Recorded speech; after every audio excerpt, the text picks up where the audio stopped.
So what I'd like to do is, first of all, define how God sees creation. So I'm going to put God up here, okay? And you have the past, the present, and the future. Okay? Past, present, and future. And God, who's outside of time, would be up here above all. Past, present, and future.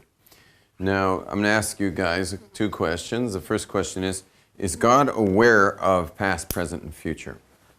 Is God aware of that? What do you think? God being outside, God's creating past, present, and future, but God himself is not limited to past, present, and future, and therefore he's looking in at creation. Is God aware of everything that's ever happened, is happening, and will happen? For sure. Sure. A prophet gets that. Certainly God who gives the prophecy has that. Okay, now the trick question. Is God creating right now? Past, present, and future. Okay, that's a bit of a trick question. Is God creating right now? Past, present, and future. What do you say? Not in time. What? He's not in time in the same way that we are, so yes, but no. Okay, that's probably the safest answer. And very accurate one, actually. The answer is, okay, that in the Kabbalah, our rabbis teach us that though God is aware of past, present, and future, the actual USB cable interface of God with creation is only in the present. It's only in the present. In other words, the future is God's aware of it. It is coming toward the present. In fact, it feeds into the present. The past, on the other hand, God's aware of it, but the past's basically gone through a shredder, like a paper shredder. None of us can put together the past. We have recollection of parts of the past, but God is the only being that can actually put together shredded documents and just completely recreate them, which is a pretty scary thought. Stuff we've long forgotten is in perfect tact. It's intact with God.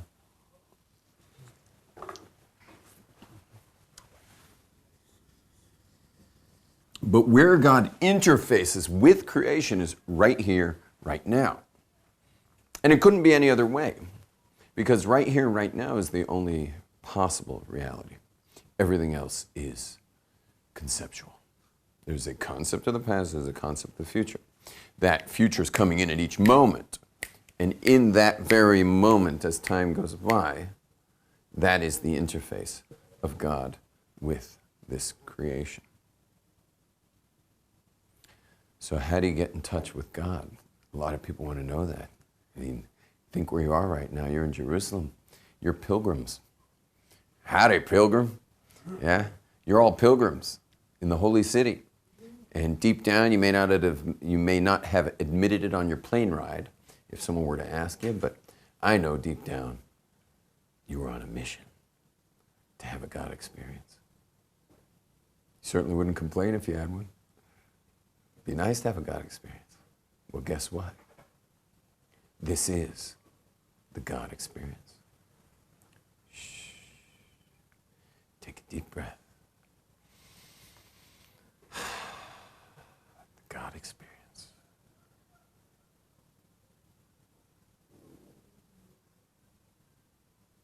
Like it? Disappointed? Expected something more? It's pretty chill, the God experience. You see, we've been somehow, I don't know, maybe we've watched too many movies or something, but we keep thinking that the God experience would be some kind of peak experience, because human beings are very much like peak experience junkies. They like peak experiences. They like that moment in the concert, or the peak experience in a relationship, or a peak experience of a career, or peak peak experience, and they're weekend warriors, you know. So the week kind of looks like this, and then there's the weekend, and you get to do all the stuff you want to do, and then it's back.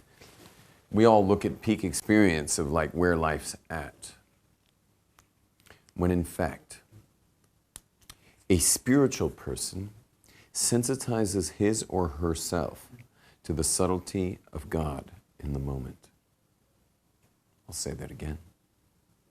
A spiritual person sensitizes his or herself to the subtlety of God in the moment. So let's redo it again. Let's go back to the God experience and let us let go of our desire for the peak experience. And let's see what kind of experience we can have just in the moment of silence and just letting God interface with this classroom, with us, with the skin and the air surrounding our skin, the sounds, we've got the ambient noise of the kotel outside, and the lighting of the room, and the temperature of the room, and the clothing, and the fiber of your clothing, keeping your body warm. That's all ultimately God interfacing with you. So I'll take another moment of silence. Take a deep breath, just so you're tuned in.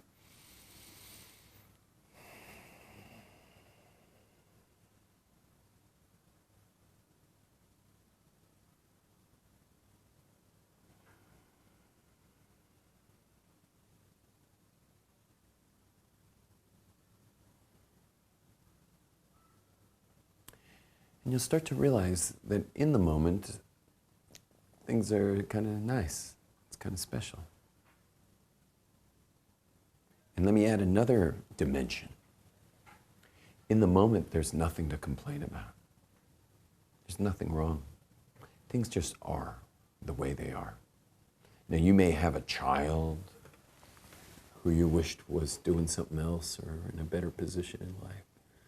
Or maybe you wish your parents were different, or your relationship with them was different.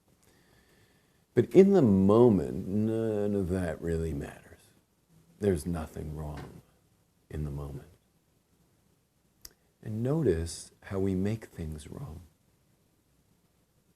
We somehow like to make things wrong. Yet in the moment, there's nothing wrong. Which is a little hard for us. We're used to having something wrong. We need something to complain about. Now, there's nothing wrong with bettering your situation or trying to enable others for betterment. There's always better, but not in the moment. In the moment, everything is as good as it could possibly be in the moment. Everything is in its rightful place. You can get up and adjust. You can move a book here, you can move a book there. You can change the thermostat. You can switch locations. But until you have, in the moment, everything is just fine.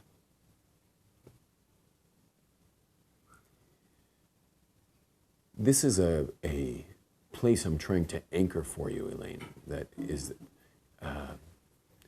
available to you. I want you to anchor that and be able to take that deep breath and go back to this moment that's always there. Doesn't mean life's perfect. There may be many issues that we got to take care of. But it's important to stop and be in the moment and experience now, especially when it's hitting the fan. You know, because sometimes life's coming at you much faster than you wish it were. And there are issues that need solving. You can forget about the moment and find yourself bogged down for sometimes weeks at a time without ever coming up for air. So take a deep breath, one more deep breath. Come up for some air.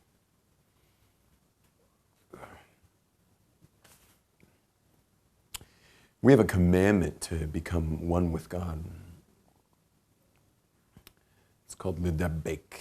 Lidabek is the word. It's actually also in modern Hebrew, it's the word for glue. Glue yourself to God. That's what we're doing in this moment. In this moment, when we're getting in touch we're really going for what's called devekut or devekus, to cleave to God, to become at one with God. And that's a mitzvah. You guys are probably thinking, what is this, Judaism? Or is this some kind of Himalayan recipe for wholeness? Like some New Age thing. No, this is one of the 613 commandments of devekus, to cleave to God. Now, our rabbis discuss another angle of devekus, and that's to emulate those who are close to him. Meaning, find the person who you feel is the closest to God and emulate that person. I'm sorry, that's hisdamnus. I'm sorry, not to emulate them, but to become very close to them. Meaning, have a guide, a godly guide, and get really close to them, meaning glue yourself to them. That's what the rabbis say about it, but they also, if you go into the more Kabbalistic, Sephardic, and Hasidic traditions, they would say, no, you cleave to him. You take that breath, and you get that devekut, that cleaving to God, because God is interfacing with us now, right here, right now. This is it.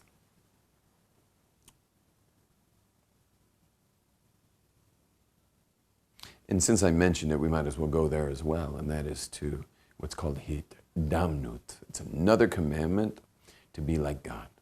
Be godlike. How am I supposed to be godlike? Besides maybe being fruitful and multiplying, you can create offspring, but there's a real mitzvah of hitdamnus, or hitdamnut, is to be like God. And how is that? Well, be merciful, be carpet-like. What I mean carpet-like means let people walk on you. When I say let them walk on you, I don't mean taking advantage of it. That's not what I mean. That's the way we usually think of someone being a doormat. Yeah? I didn't say be a doormat, be carpet-like, which means don't have your ego so strong that you're getting pushed out of shape all the time. Because how much of our daily well-being gets messed up because someone didn't honor us the way we thought we should be.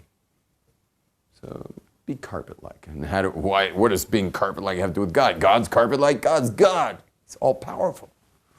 Whoa, there's no one more carpet-like than God. God is the ultimate carpet. In fact, right now there are about 7 billion people stomping all over the carpet. Very few of them really paying any attention to God whatsoever. What percentage of people in this very minute, if we could freeze the moment, and every single person on earth, so you're going to have half of them are going to be asleep because they're in the dark right now. The half that's in the light, most of them are working right now, or involved in some other activity that's taking up much of their brain power. How many people would be left that God's creating with every second, because God's creating the world from brand new with every second? How many of them are actually focusing on God right now?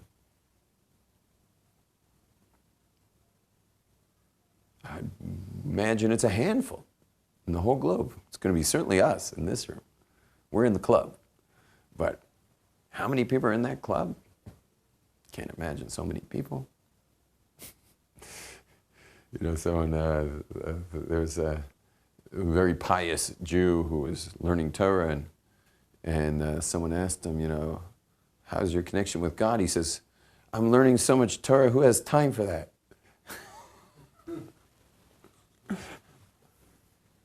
There's this holy guy learning Torah, All he does is learn Torah.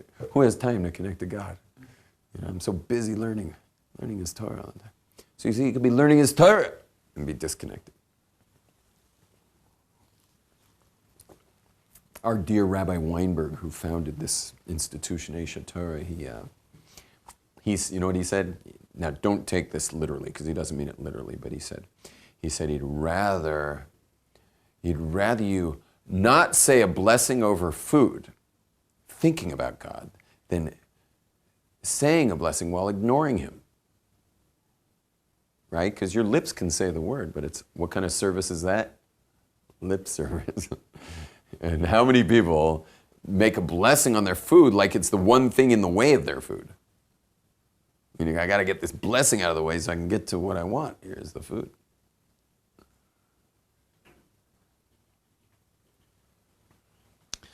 So, his damnus is to be carpet-like. There's no one more carpet-like than God. God just seems to endure endless. What's the word? In Hebrew, it's elbow. I don't know how to say it in English. Just what? Elbone. Elbone is a funny word. There's a word elbone in Hebrew. It's basically, it'd be like if you embarrassed your mom at a party she was throwing, and she just kind of sucked it up and just went on. She was able to gracefully deal with it because maybe that's your dynamic with her, and she just, even though she was embarrassed in front of her friends and what, she just, okay, everyone let's have the cake. And she just went on. That's God. God's just like, okay, let's just move on. You imagine what'd you say? I said a classy guy, right? Who God? Class. Yeah. It'd be like another way of looking at it is you see, it's sunrise in India, like all the monks come out at sunrise and they all bow to the sun. Meanwhile, who's creating the sun? God's created the sun. Now, does God throw a little earthquake to knock him off the Himalayas? No. God's just like, okay, maybe next year. Maybe tomorrow they'll realize there's a creator of the sun that they should be bowing to. And now the bald monk in his saffron sheet is eating his porridge. Now, do you think God's saying he hopes he chokes on it? Or he's saying, I hope he enjoys it? Which do you think? Does God suddenly make his taste buds disappear? Or take the taste out of the porridge? God's like an old Jewish mother. Yeah. Have you ever gotten your mother angry? Any of you ever get your mother angry? Yeah. Okay, now it's dinner time and you're eating the soup. Is she sitting at the table going, I hope he chokes on it? And she's angry. Or is she saying, I hope he's enjoying it? She's saying, I hope he's enjoying it. You ever got your mom angry when you were a kid? Sure. She served you dinner that night? Sure. Why? She's angry. Doesn't mean she hasn't served it yet. And while you were eating it, was she hoping you'd choke on it or that you'd enjoy it? Enjoy it, of course. That's God. Okay, that's God. God's the same way. God, we're doing all kinds of stuff, basically ignoring him most of the time. I mean, if you counted the seconds you thought about God in a 24-hour period, we'd all come up pretty weak on that. Nevertheless, you ate that banana or that slice of pizza or drank that beer or took a drive, and God's just like, well, I hope he at least enjoys it. Hope she's enjoying her soup. And that's what God is with the whole planet. The whole planet. And so we have to be like God when it comes to people. And it's not easy. Not easy. And so we're discussing being godlike. And so one of the examples of being godlike is to not have your ego so in front of you that you can kind of take a deep breath and move on when you weren't honored the way you wanted to be.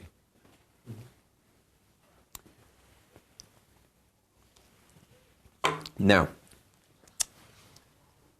I want you to see how the future kind of feeds the present. Okay, the future is like kind of feeding into this moment. Okay, and I'd like you to start to see the future. I would like you to see this as a paper printer. So the future is the blank paper, obviously.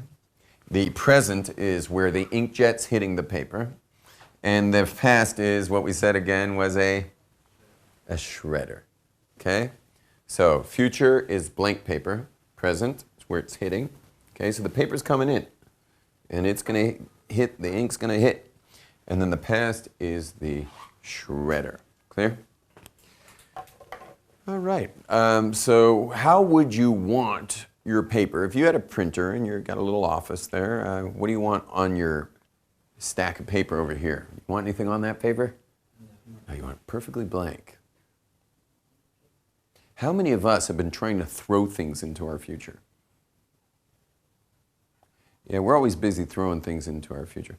By the way, it's fine to plan for the future. That's great. Yeah. Planning for the future is wonderful. Learning from the past is wonderful. You got to learn from the past. Well, it's interesting. You know, all the shredded past, there's usually one little shred that's painted red, you know, like of each day or each major thing we dealt with that we need, that we're learning from all the time, you know. So we do have little red shreds that are the ones we're always learning from. And then there's always the ones we beat ourselves up over.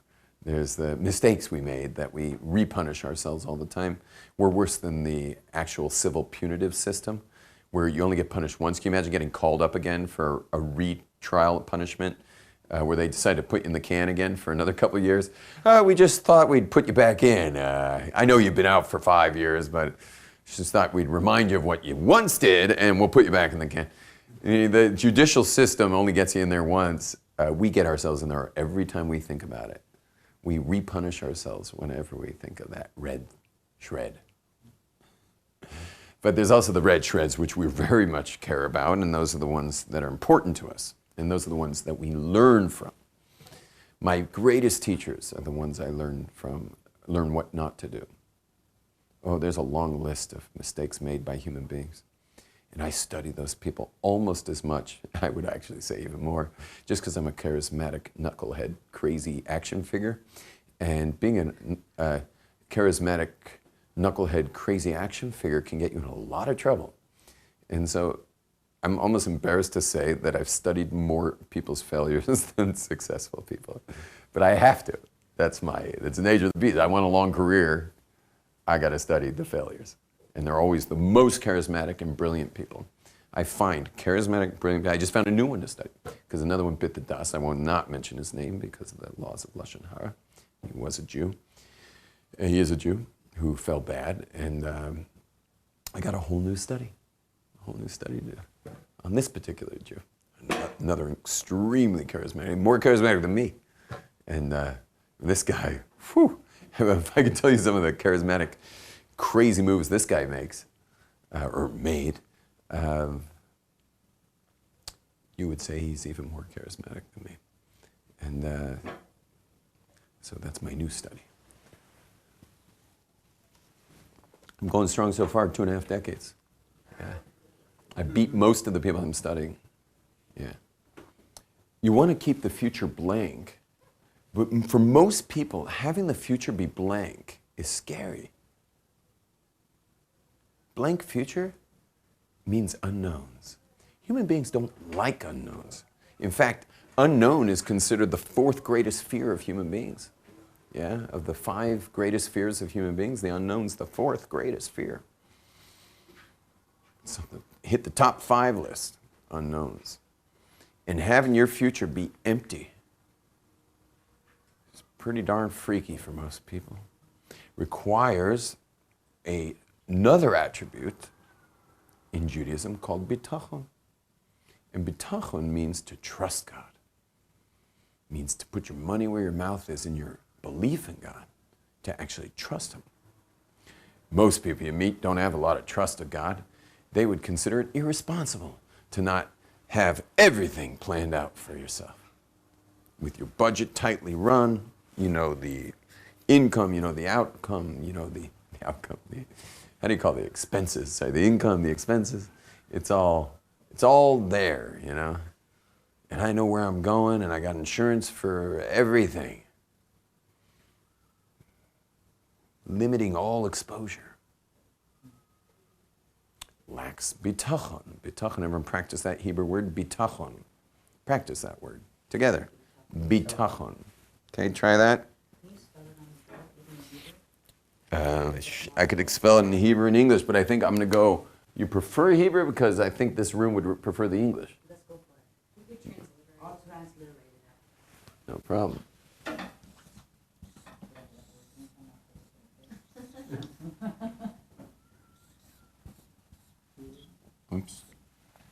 bitachon. Is there a yud in bitachon? It could be. Could be like that. Bitachon. Bitachon.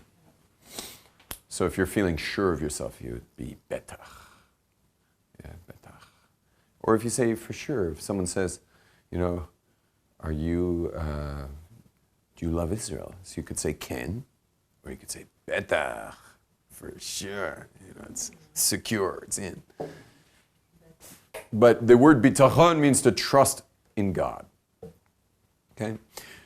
Which means that you got to have a certain level of responsibility. You should brush your teeth, use deodorant, shower occasionally. But other than that, throw it to the wind. Yeah, you just let God run your itinerary. Okay, you should make some plans. Try to get to the airport 2 hours in advance, I like to say. This whole 3-hour thing's purely for Gentiles. But the 2-hour thing's it's about it's what I shoot for, at least. Of course, I've showed up to many international flights much later than 2 hours in advance, and they usually don't say anything. But again, it's letting God do His magic, and especially financially. We learned that farmers never go out and count their grain. They don't go check out the corn. Yeah, they just let it grow, harvest it. Don't even look. Don't even look. Just start selling it and see what happens. One of the great Kabbalists was throwing a wedding for his daughter, I think it was, and his name was the Baba Sali from Morocco. And he only had 1 bottle of wine. It was poor times. There was no real money around. So it was very simple. He was the rabbi of the entire Moroccan community. But I think this was already in Israel, so it wasn't just the Moroccans, it was everybody. It was hundreds of people. He just simply wrapped the bottle with a cloth so no one could see, including him, how much wine was in the bottle. And he poured it for the next several hours until everyone had their fill. The endless bottle of wine. Yeah, that was the Baba Sali, and not everyone's doing those kinds of Kabbalistic tricks. And not everyone could do that with a bottle of wine, but he certainly could. And he did it in front of everybody. Everyone just watched him pour and pour and pour and pour the whole night. That wine just kept giving. And there's many great stories like that. Obviously, this is probably nothing in India. In India, because that's their focus. Our focus is Jewish continuity. Much more important than knowing that a bottle keeps pouring is to know that there's a synagogue in the town and a mikveh in the town, and people know the Aleph Bet and how to learn the Torah. Rabbis today are concerned with much more detail in Jewish continuity than how to make a bottle of wine pour for 3 hours. But in those days, they could handle it all. They were involved in continuity and Kabbalistic stuff. Anyway,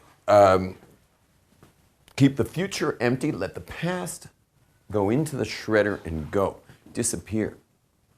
You can learn from the red shreds, meaning even though the past is like a shredder, there's certain red shreds you should be learning from. But the other red shreds, which are the stuff we repunish ourselves for, dumb moves we made, complaints about our parents, complaints about our sibling order, complaints about where we grew up, or perhaps the lifestyle of our families. All those little complaints, you know what we do with those? Well, let me put it like this. Imagine there's a farmer in the southern states of America, let's say Louisiana. There's a farmer down in Louisiana, and he's got to shovel manure, yeah? And he's shoveling all that manure, and he's got to shovel it into a pile over there, yeah? He's shoveling it, and it's going to get taken away to go, fertilize fields and stuff. But what's going on over here is his swimming pool, yeah? And he's, the swimming pool's on the edge of the field, and he's just making sure the manure is nowhere near the pool, and just shoveling it into a pile, and it's going to get taken away in a couple hours. So the way I'd like you guys to see this is like this. You got the farmer, the manure that he's now going to be shoveling over there into let's say he's shoveling it into a big truck, yeah? And over here you got the swimming pool, nice and clean, yeah? So what many of us have been doing is we've been shoveling the manure, yeah? And instead of shooting it into the truck, we've been going like this. And hucking the manure into the swimming pool that we're about to dive into, which is the future. Yeah? I know that's a lousy visual. I'm sorry to have such a visual. But how many of us have been swimming in the past? Muck. How many of us have, as I was saying, the future's feeding the present, and we've been putting the past into our future.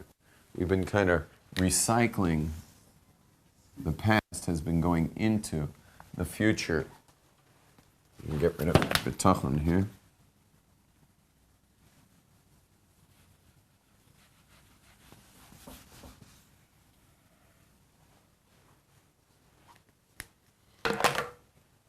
So we've been taking the past here and sending it up and down into the future.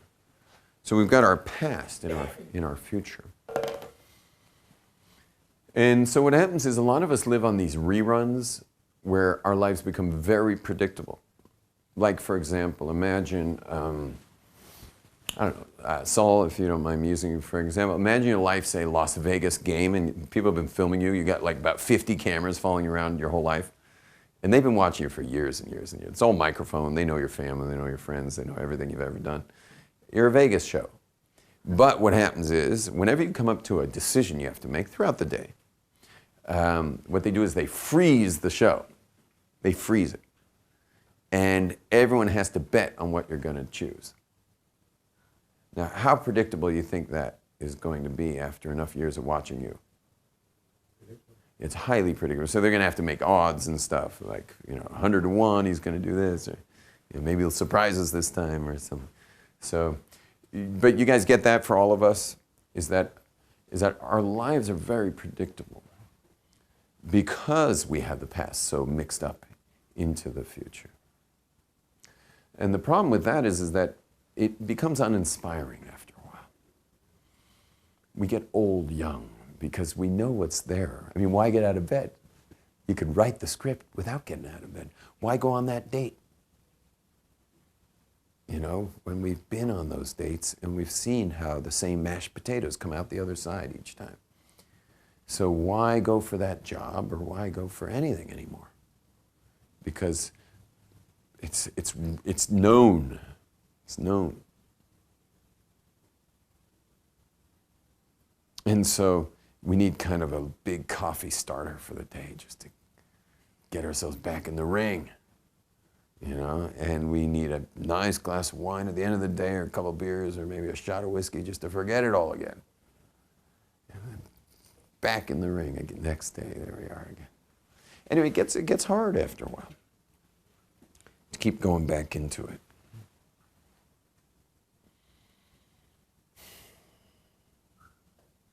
But when we come back again into God's world, into the presence of God who's creating the world now, who's interfacing with creation right here, right now, I have no idea what I'm going to do next.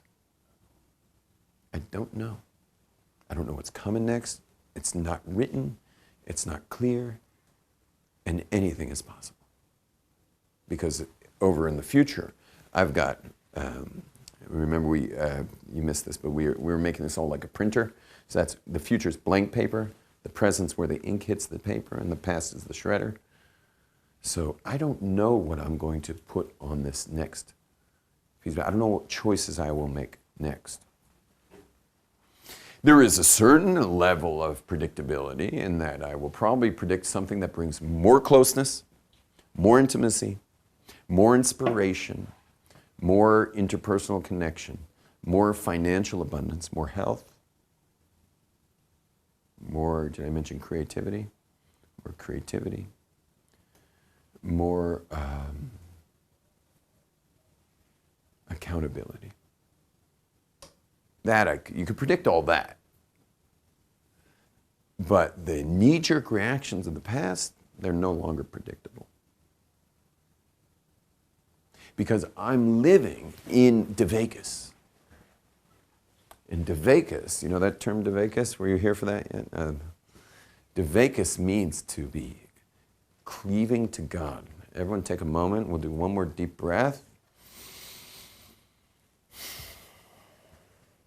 Refocusing ourselves that this is the USB cable interface of God and creation right here, right now. This is it. There's nothing else.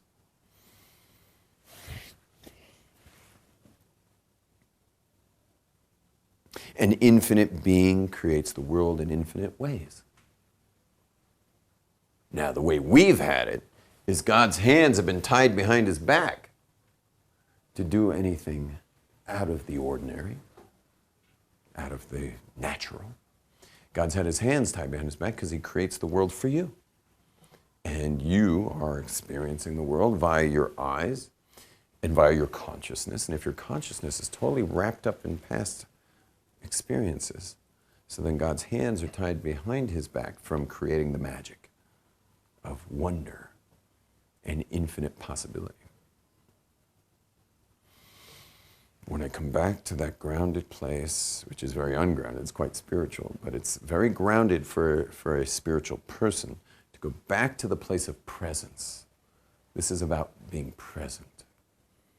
And when I get back to being present with God in the moment, and I release all the other stuff that gets in the way, and I allow the future to be empty, and I now can walk into that empty future and let God's infinite essence create infinite possibility for the next moment, and the next moment, and the next moment, into a future of beauty. And you may not have ever tried this before, but you know intuitively it would work. I try this a lot, and I can tell you it works. And I'm sure all of you have been in what's called the zone. You know, when you're in the zone. So you've experienced it firsthand, because that's, in a way, that really is the zone. Without giving it a lot of definition, the zone is where things are kind of, everything's snapping into place, you know, in all kinds of wild ways, and it just, you know, all the amazing stuff's happening, and people around you might be saying, like, wow, you know, like, this isn't normal. I know people hang around me sometimes and they keep saying, it's not normal that just happened. This isn't normal. Not normal. I always say to them, I'm so sad that you don't think this is normal. Because if it's God's world, then this could be the only normal thing. What's abnormal is the cause and effect past way of looking at things that locks the future into the past. That's not normal. God didn't create a world like that. He'll create it if he has to. If you want to tie him up. But you want to say that's what's normal? I guess the way people define normal is what most people are doing. I guess in that way it's normal. But that's not normal. What's normal is the way God creates the world, with infinite possibility. An empty future that you can live into. A future that you'd want to get out of bed for. A future that excites you.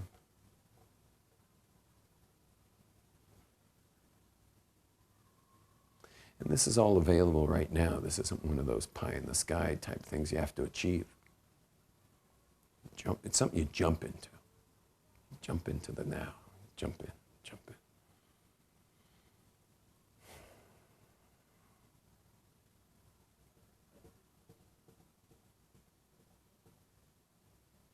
Also, just give you one of the benefits of it is it turns you into a people magnet. People love being around you when you live in that zone. They like to ride that magic carpet with you. Yeah. And so a lot of people suffer loneliness. There's not a lot of loneliness when you're riding the magic carpet ride of God. People love to be here on that magic carpet. They want to be with you when you're riding that thing. They want to have a little bit of that magic dust, land on them and rub off on them, and they want to cruise the heaven's highway, you know, that seems to hang around you when you're in that zone. So it's got a lot of benefits, not to mention all the abundance that flows your way, because God will send you great abundance. Abundance of health, abundance of wealth, abundance of relationships, connectivity, all the stuff people want. So it's certainly worth it. And if you're feeling your baggage is just too much and you don't feel you can jump in, so you might need to unload your baggage. And there's nothing like a listening ear. If you're a more complicated type, you probably want someone who's trained to listen. If you're a more complicated type person, and there's a lot of kind of locked up baggage, it's kind of like the suitcases with the locks on them, you might want to speak to someone who's a little more of a professional at listening. And the professionals are the best listeners if they're true pros. Plenty of them are buffoons, but some are real pros. They don't really even have to say a word. They can just be there and be a vessel for your clearing. And but if you're just more the average person, all he needs is a good friend and a beer. Just let it all out. Yeah, let it all out. But sometimes it's hard to jump in when you're feeling overwhelmed. It's not that easy. Someone tells you just to get over it. You know, you get people like that. Just do it. Or get over it. And you're like, don't tell me that. I got a lot holding me down right now. I'm really bogged down. At that point, the second you find yourself too bogged down to live in God's world,